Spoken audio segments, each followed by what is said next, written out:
প্রিয় শিক্ষার্থীরা, welcome to backbone school. কেমন আছো তোমরা সবাই? আশা করি তোমরা সবাই অনেক ভালো আছো এবং সুস্থ আছো। আজকের ক্লাসের মধ্যে আমরা যে টপিকগুলো নিয়ে পড়বো তার প্রথমটা হচ্ছে বুলিয়ান উপপাদ্য এবং দ্বিতীয়টি হচ্ছে সত্যক সারণী। চলে আসি আমরা একদম প্রথম টপিকের মধ্যে, বুলিয়ান উপপাদ্য। আমরা যেমন কিনা সাধারণ ম্যাথ করার টাইমে গিয়ে আমাদেরকে অনেকগুলো সূত্র শিখতে হয়, যেমন a plus B whole square সমান হচ্ছে a square plus 2ab plus B square. ঠিক তেমনভাবে আমাদের এই বুলিয়ান উপপাদ্য করার সময় আমাদেরকে অনেকগুলো উপপাদ্য শিখতে হবে, না হলে এই বুলিয়ান অ্যালজেব্রা করা হচ্ছে পসিবল না। আমরা এই রকম যে উপপাদ্যগুলো রয়েছে আজকে সেগুলো নিয়ে হচ্ছে কথা বলবো।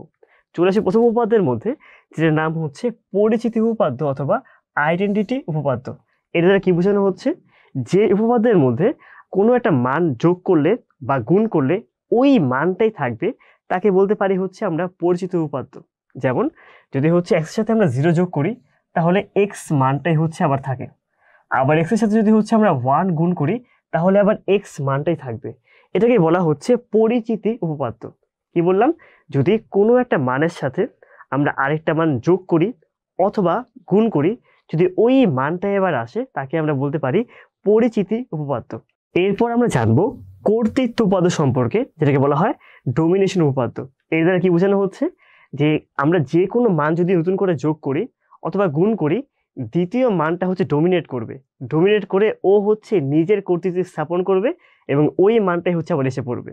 যেমন খেয়াল করে দেখো, এখানে যেমন কিনা হচ্ছে এক্স এর সাথে আমরা 1 যোগ করছি, তখন এক্স মানটা ভ্যানিশ হয়ে গিয়েছে, এখানে আউটপুট হয়ে গিয়েছে কত, 1। আবার যদি হচ্ছে আমরা 0 গুণ করি এক্স এর সাথে, তখন এক্স মানটা ভ্যানিশ হয়ে গিয়ে এখানে হয়ে গেল কত, 0। তার মানে বুঝতেই পারছো, দ্বিতীয় মানটা যোগ বা গুণ হয়ে যদি ওই মানটাই হচ্ছে এই স্থাপন করে ফেলে তখন সেটাকে বলবো আমরা কর্তৃত্ব উপপাদ্য। কারণ আমরা জেনে এসেছিলাম যদি আমাদের যোগফলের মধ্যে যে কোনো একটা 1 থাকে তখন পুরো আউটপুটটা হচ্ছে আমাদের 1 হয়ে যায়, আবার গুণফলে যদি হচ্ছে এটা 0 থাকে তখন গুণফলটা 0 হয়ে যায়। এই কারণে এক্স প্লাস 1 হয়ে গিয়েছে 1 এবং এক্স ইন্টু 0 হয়ে গিয়েছে এখানে 0। এটাকে বলা হচ্ছে কর্তৃত্ব উপপাদ্য। 3 নাম্বারটা হচ্ছে বিনিময় উপপাদ্য। এটা হচ্ছে সাধারণ আমরা সবাই বুঝতে পারবো দেখলেই, এখানের মধ্যে যখন আমরা যোগ বা গুণ করি তখন কিন্তু হচ্ছে খেয়াল করে দেখো 2 যোগ 3 হয় 5, আবার 3 যোগ 2 কিন্তু কত হয়, 5ই হয়। ঠিক সেম ভাবে এক্স প্লাস ওয়াই এর যে মান হবে ওয়াই প্লাস এক্স এর কিন্তু সেম মানই হবে। আবার গুণের ক্ষেত্রেও সেম ব্যবস্থা, এক্স আর ওয়াই গুণ করলে যে মানটা বের হবে ওয়াই আর এক্স যদি হচ্ছে আমরা গুণ করি একই মান বের হচ্ছে। অর্থাৎ যদি আমরা জায়গা বিনিময় করে দিই তাও কিন্তু এখানের মধ্যে মানের কোনো পরিবর্তন ঘটছে না। এটাকে বলা হয়ে থাকে বিনিময় উপপাদ্য। এর পরেরটা হচ্ছে অনুষঙ্গ উপপাদ্য। এর দ্বারা কি বোঝানো হচ্ছে, এটা দেখলে ভালো তো বুঝতে পারবা যে ব্র্যাকেটগুলো যদি হচ্ছে আমরা চেঞ্জ করি তাও এখানে মানের যদি কোনো পরিবর্তন না হয় সেটাকে বলা হয়ে থাকে অনুষঙ্গ উপপাদ্য। যেমন যদি 3টাই আমরা এখানে যোগ করি, 3টাই যোগ করার ক্ষেত্রে মনে রাখা দরকার X plus Y plus X যদি হচ্ছে ওয়াই প্লাস এক্স থাকে ব্র্যাকেটের ভিতরে, তাহলে এখানে হচ্ছে আমরা লিখতে পারবো যে এক্স প্লাস ওয়াইটা ব্র্যাকেটের ভিতরে লিখে যদি বাইরে আমরা প্লাস জেড করি তাও মানের মধ্যে হচ্ছে কোনো পরিবর্তন এখানে ঘটবে না। আবার যদি এমন থাকে যে 3টাই গুণাকারে আছে, তখন যদি হচ্ছে আমরা এই 2টা গুণ করে এটা পরে গুণ করি অথবা প্রথম 2টা গুণ করে যদি আমরা পরে গুণ করি তাও কিন্তু আমাদের মান সেমই থাকবে। এই টাইপের উপপাদ্যকে বলা হয়ে থাকে অনুষঙ্গ উপপাদ্য। তোমাদের পরীক্ষায় কোশ্চেন আসতে পারে যে X Y equal Y Z এটা কোন উপপাদ্যের মধ্যে গিয়ে পড়ছে, তখন এটা অ্যান্সার হয়ে যাবে হচ্ছে বিনিময় উপপাদ্য। এই কারণে গিয়ে হচ্ছে আমাদের এই নামগুলো সহ উদাহরণগুলোকে একটু মনে রাখতে হবে। এবার আমরা জানবো কি উপপাদ্য সম্পর্কে, বিভাজন উপপাদ্য সম্পর্কে। এটা একটু দেখে নিই আমরা ঠিক মনোযোগ দিয়ে। প্রথমত এখানে বলা ছিল যে X into Y plus Z, এই সাধারণ গুণ করতে কিন্তু আমরা সবাই পারি। কিভাবে গুণ করতে হয়, এখানে প্রথমত যদি হচ্ছে ব্র্যাকেটের বাইরে একটা গুণ দেওয়া থাকে তখন বাইরের মানটা ব্র্যাকেটের ভিতরের প্রত্যেকটা মানের সাথে গুণ হয়ে যায়। অর্থাৎ এক্স এর সাথে ওয়াই এবং এক্স এর সাথে হচ্ছে জেড, এই যেটা গুণ হয়ে গিয়ে এখানে হয়ে যাবে হচ্ছে X Y plus X Z. এই মানটা আমরা সবাই পারবো, কিন্তু তার পরেরটা করতে গিয়ে সবার একটু ঝামেলা হবে। যেখানে দেওয়া ছিল এক্স প্লাস ওয়াই জেড, যেটা যোগ করা, এটা কিভাবে করে হচ্ছে x plus Y into x plus Z হয়ে গেল। তোমাদের যদি আগের ম্যাথের মধ্যে মনে থাকে দ্বৈত সত্তা, তখন আমরা পড়েছিলাম যে আমরা সকল প্লাসের জায়গায় হচ্ছে কি করতে পারি, আমরা মাইনাস ইউজ করতে পারি এবং আমরা 0 জায়গায় 1 ইউজ করতে পারি। আবার উল্টাটাও পসিবল, সকল হচ্ছে আমরা কি করতে পারি, আমরা এখানে গুণ হবে অ্যাকচুয়ালি। আবার সকল ধরনের হচ্ছে আমরা গুণের পরিবর্তে আমরা ইউজ করতে পারি হচ্ছে প্লাস এবং 1-এর পরিবর্তে ইউজ করতে পারি হচ্ছে আমরা 0। এটাকে বলা হচ্ছে দ্বৈত সত্তা। যদি এই সূত্র মনে থাকে তাহলে আমরা দ্বৈত সত্তা প্রয়োগ করে দেখি তো একটু। এখানে যে X into Y plus Z ছিল, তাহলে ফার্স্ট লিখলাম হচ্ছে আমরা এক্স, এখানে এক্স এর সাথে গুণ করা না, গুণের জায়গায় লিখে দেবো হচ্ছে আমরা যোগ, অর্থাৎ এন্ডের জায়গায় লিখে দেবো হচ্ছে আমরা অর গেট। তাহলে এই অর অপারেশন বা যোগকে হচ্ছে আমরা বসিয়ে দিলাম। ওয়াই প্লাস জেড কি করা ছিল, যোগ করা ছিল, যোগের জায়গায় লিখতে পারি হচ্ছে আমরা গুণ, এই কারণে ওয়াই জেডের জায়গায় হচ্ছে কি করে দিলাম আমরা, এখানে লিখে দিলাম হচ্ছে যোগ। তাহলে দেখো তো বাম পাশের মানটা কিন্তু বের হয়ে গেল। এবার ইকুয়াল দিয়ে আমরা আবার লিখবো, এই ডান পাশের যে মানটা রয়েছে সব গুণের জায়গায় হয়ে যাবে হচ্ছে যোগ, আর সব যোগের জায়গায় হয়ে যাবে হচ্ছে কি গুণ। তাহলে এখানে এক্স আর ওয়াই কি করা, গুণ করা, আমরা এদেরকে যোগ আকারে লিখে দিব এক্স প্লাস ওয়াই। এরপর মাসের কি দেওয়া আছে, একটা প্লাস দেওয়া আছে, প্লাস মানে হয়ে যাবে হচ্ছে গুণ, এই কারণে ইনটু আবার এখানে দেওয়া ছিল হচ্ছে গুণ, এই গুণটা হয়ে যাবে হচ্ছে যোগ। তাহলে এখানে লিখে দেবো হচ্ছে আমরা এক্স প্লাস জেড। তাহলে দেখো তো আমার উপরের মানটা বের হয়েছে নাকি, x plus y z equal হচ্ছে x plus Y into x plus Z, এই মানটা কিন্তু বের হয়ে গিয়েছে। সো আশা করি এবার আর তোমাদের সমস্যা নেই, কিভাবে করে হচ্ছে আমরা এই মানের থেকে দ্বৈত সত্তা প্রয়োগ করে এই মানটা বের করতে পারি। তুমি যে খেয়াল করে দেখো এই প্রত্যেকটা আমার সূত্রের মধ্যে দ্বৈত সত্তার ইউজ করা হয়েছে। যেমন যদি হচ্ছে আমরা এই সূত্রের ক্ষেত্রে খেয়াল করে দেখি, এক্স প্লাস ওয়াই ইকুয়াল হচ্ছে ওয়াই প্লাস এক্স, যেটা করতে পারি আমরা এই যোগের জায়গায় দিয়ে দিতে পারি হচ্ছে আমরা গুণ। তার মানে এই যোগটা যদি গুণ হয়ে যায় এটা হয়ে যাবে হচ্ছে এক্স ওয়াই, আবার এই যোগের জায়গায় হয়ে গেল হচ্ছে কি গুণ, তাহলে এখানে হয়ে গেল হচ্ছে ওয়াই এক্স।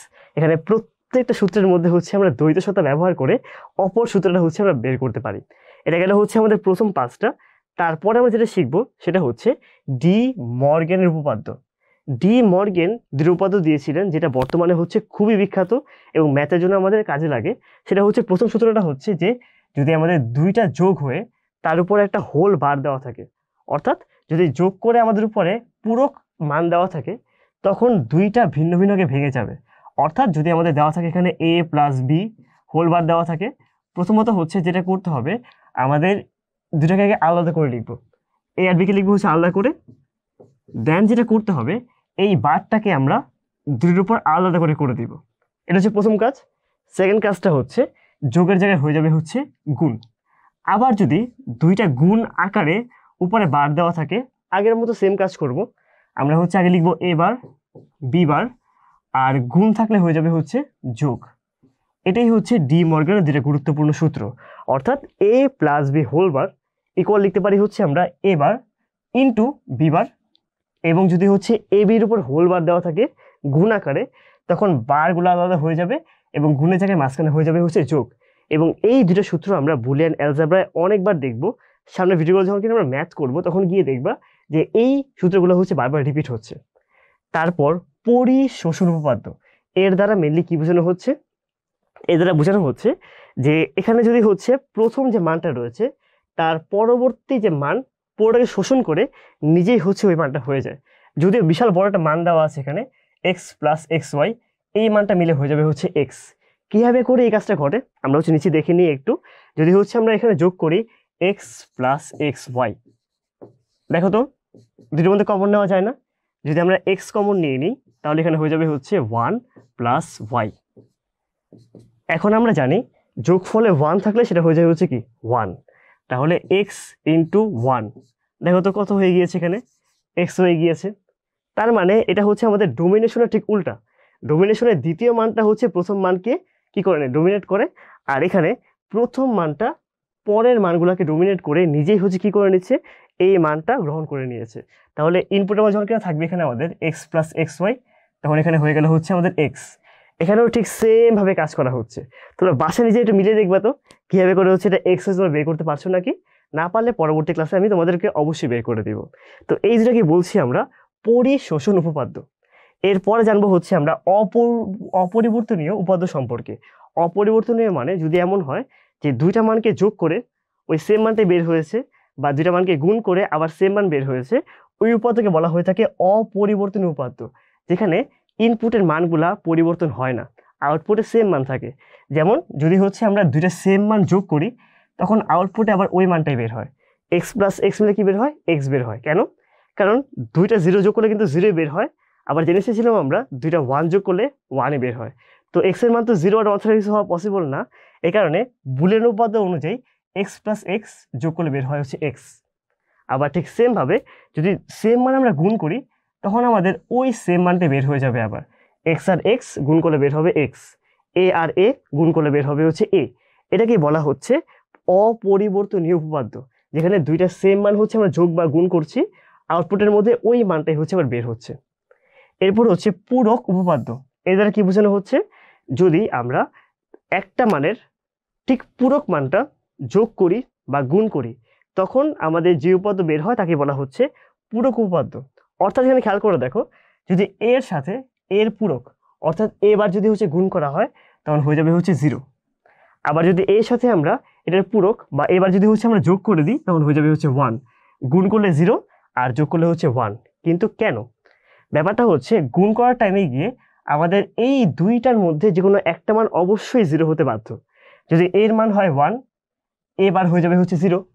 আবার যদি এ হয় 0, এবার হয়ে যাবে হচ্ছে 1, যেহেতু উল্টা মানটা হয় এবারের ক্ষেত্রে। তো যেহেতু গুণফলের মধ্যে একটা মান 0 আসবেই, গুণফলের মধ্যে একটা মান 0 আসলে কি হয়ে যায়, আউটপুট হয়ে যায় হচ্ছে 0। এই কারণে এ ইন্টু এবার হয়ে যাবে হচ্ছে 0। আবার ঠিক সেম ভাবে এ প্লাস এবার, এর মান আইদার 1 হবে নাহলে 0 হবে। এর মান 1 হলে এবারের মান হচ্ছে কি 0, এর মান 1 হলে এবার হবে 0, আর এ যদি হয় 0 তখন এবার হয়ে যাবে হচ্ছে কি 1। তার মানে যোগফলের মধ্যে কিন্তু আমার একটা 1 থাকবে। যোগফলে একটা 1 থাকলে কি হয়ে যায়, এর মান হয়ে যায় 1। এই কারণে যদি হচ্ছে পূরক মানকে গুণ করা হয় তার সাথে তখন 0 হয়ে যায়, এবং পূরক মানকে যোগ করলে কি হয়ে যায়, এখানে 1 বের হয়ে যায়। এটাকে বলছি আমরা পূরক উপপাদ্য। এবং তারপরে হচ্ছে দ্বিপূরক উপপাদ্য। এর দ্বারা বোঝানো হচ্ছে, যদি হচ্ছে আমার একটা মানের উপর দুইবার হচ্ছে আমরা কমপ্লিমেন্ট ইউজ করি বা দুইবার পূরক করি তখন আবার ওই মানটা বের হয়ে যায়। কি হবে, একটা এক্সাম্পল দিই আমরা। 0কে বার করলে বের হয় হচ্ছে 1, 1কে যদি বার করি তখন কিন্তু আবার 0 বের হয়ে যায়। তো দেখতেই পারছো, যখন কিনা 0কে আমরা ডাবল বার করলাম তখন কি বের হচ্ছে, 1 এর উপর বার, তার মানে আবার 0 বের হয়ে যাচ্ছে। 0 ডাবল বার করলে 0 বের হয়, ঠিক সেম ভাবে 1 এর উপর ডাবল বার করলে আবার 1 মানটাই বের হবে। এই কারণে যদি হচ্ছে আমরা ডাবল বার দিই, এটা হচ্ছে কাইন্ড অফ মাইনাসের মাইনাসে প্লাস হয়ে যাওয়ার মতো, বারে বারে কাটাকাটি হয়ে গিয়ে হচ্ছে আবার ওই মানটা বের হয়ে আসবে। এটাকে বলছি আমরা দ্বিপূরক উপপাদ্য অথবা ডাবল কমপ্লিমেন্ট। তো এই সূত্রগুলো তোমাদের ভবিষ্যতে ম্যাথ করার সময় সবগুলোতে কাজে লাগবে। এই কারণে এই সূত্রগুলো আমাদের খুবই মনোযোগ দিয়ে পড়তে হবে।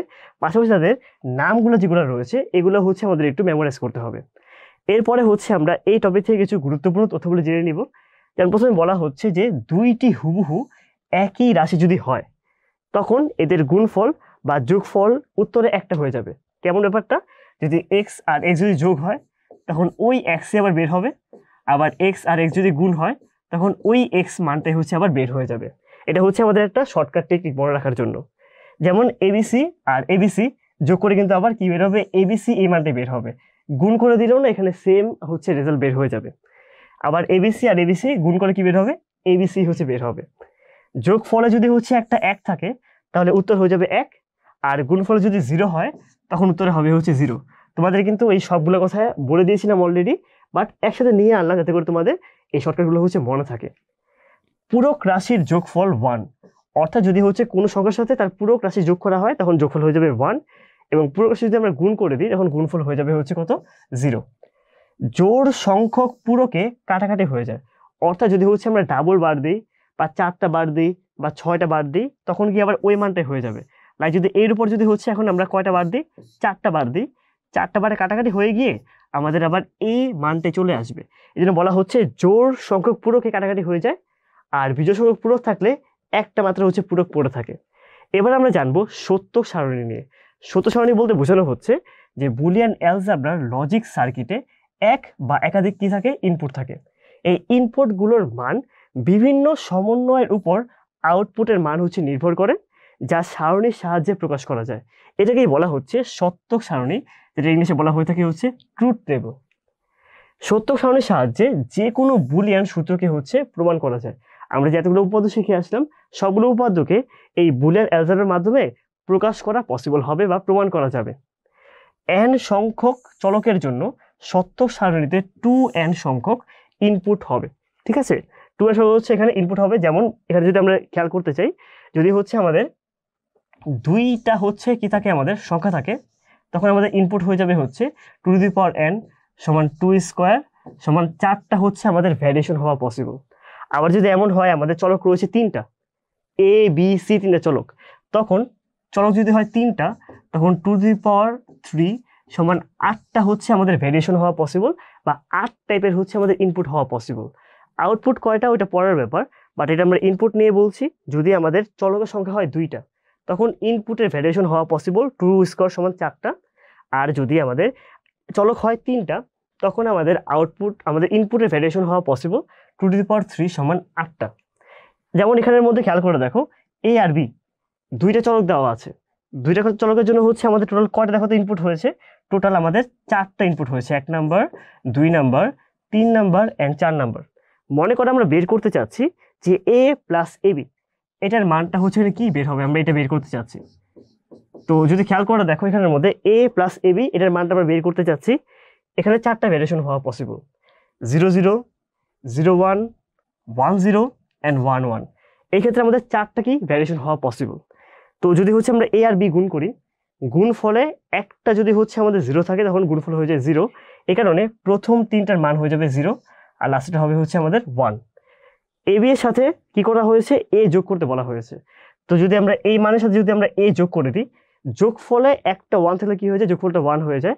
এই কারণে 0 0 যোগ মিলে হয়ে গিয়েছে 0, দেন 0 আর 0 যোগ মিলে হয়ে গিয়েছে এখানে 0, 1 আর 0 যোগ করে হয়ে গিয়েছে 1, 1 আর 1 যোগ করে হয়ে গেছে এখানে 1। তাহলে এ প্লাস এবি এটার মান হচ্ছে এই 4টা হওয়া পসিবল, আইদার 2টা মান 0 এবং 2 ক্ষেত্রে হওয়া পসিবল হচ্ছে 1। এটাকে বলা হচ্ছে সত্যক সারণী, যে এ প্লাস এবি এটার মান হচ্ছে এই 4টা মানের যে কোনো একটা মান হচ্ছে আবার হওয়া পসিবল, কারণ এ আর বি এর এই ভেরিয়েশনগুলো ছাড়া অন্য কোনো ভেরিয়েশন হওয়া পসিবল না। এবার আমরা দেখব যে এই টপিক থেকে কিছু গুরুত্বপূর্ণ এমসিকিউ। যেমন বলা হচ্ছে প্রথমত এ প্লাস বি বার এটা সমান কি? তোমাদের কিন্তু আমি বলেছিলাম যে ডি মর্গানের সূত্র অনুযায়ী এ প্লাস বি বার করার টাইমে গিয়ে প্রথমত হচ্ছে আমরা এ আর বি কে আলাদা আলাদা করে লিখব, প্রত্যেকটার উপর বার দিয়ে দিব, এবং যোগ থাকলে হয়ে যাবে হচ্ছে গুণ। তার ফলে এ বার ইন্টু বি বার কোথায় দেওয়া আছে? এটা দেওয়া আছে আমাদের ক নাম্বারে, তাই ক নাম্বারটা এখানে অ্যান্সার হয়ে যাবে। তো এভাবে করে হচ্ছে আমরা এই টপিকগুলো বাসায় ভালো মতো পড়বো, যাতে করে পরীক্ষা এখান থেকে কোশ্চেন আসলে আমরা অ্যান্সার করতে পারি। আজকের জন্য এতটুকুই, দেখা হচ্ছে পরবর্তী ভিডিওগুলোতে।